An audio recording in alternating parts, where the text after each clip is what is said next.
देख कर उनको गुनाहगारों में सरे हशर जाहिद भी इधर ही आके खड़े होंगे। सारे इबादत गुजार तरसेंगे कि हुजूर कहाँ हैं। हुजूर गुनाहगारों के जुर्मट में खड़े हुए हैं और अल्लाह के दरबार में इल्तिजाए कर रहे हैं, मालिक ये मेरा उम्मती है, या अल्लाह रब्बी हबली उम्मती, या अल्लाह रब्बी हबी उम्मती, या अल्लाह इसके गुनाह बख्श दे, या अल्लाह इसको माफ़ फरमा दे, या अल्लाह इस पर करम फरमा दे, इसने अपनी बीवी का हक अदा नहीं किया, या अल्लाह इससे दरगुजर फरमा दे, इसने माँ बाप के साथ बेअदबी की है, या अल्लाह दरगुजर फरमा दे। लेकिन ऐसा नहीं है कि हुजूर की शिफात के सारे हम बेअदबियाँ करते रहें, नाफरमानियाँ करते रहें और इस आसे पर बैठ जाएँ। हुजूर शिफात फरमाएंगे। हुजूर के सामने खड़े होना आसान नहीं है। इकबाल फरमाते हैं, आपको फारसी का मिसरा बड़ा मशहूर ज़माना है, जो आपने फरमाया कि या अल्लाह, अगर मेरे अमाल और मेरे मुकद्दर का फैसला जहन्नम है तो या अल्लाह मुझे जहन्नम में भेज दे।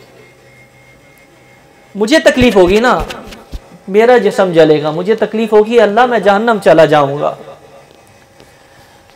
लेकिन मेरे अमाल नामे हुजूर के सामने खोले और हुजूर को मेरी वजह से दुख होगा, मुझे ये गवारा नहीं हो सकता।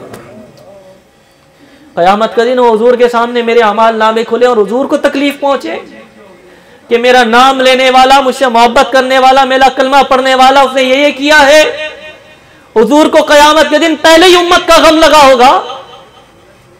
जब रब जलाल में हो, कोई हम नबी बात करने की जरूरत ना करे, हुजूर फरमाएंगे गुनाहगारों से अना लहा अना लहा, एक एक को बचाते होंगे। आओ फिगा का आलम होगा, माँ बेटे से बेजार होगी, बेटा बाप से बेजार होगा, कोई किसी को नहीं पूछता होगा। उस आलम के अंदर जब दुनिया एक दूसरे को धक्के देती होगी, एक कमली वाला होगा, बाएं खोले खड़ा होगा। इकबाल फरमाते हैं कि या अल्लाह, अगर मुकद्दर में जहन्नम जाना है तो जहन्नम भेज दे, वहां तकलीफ मुझे उठानी है, लेकिन हुजूर के सामने मेरा नामा अमाल खुला और हुजूर को दुख पहुंचा, मुझे ये गवारा नहीं है।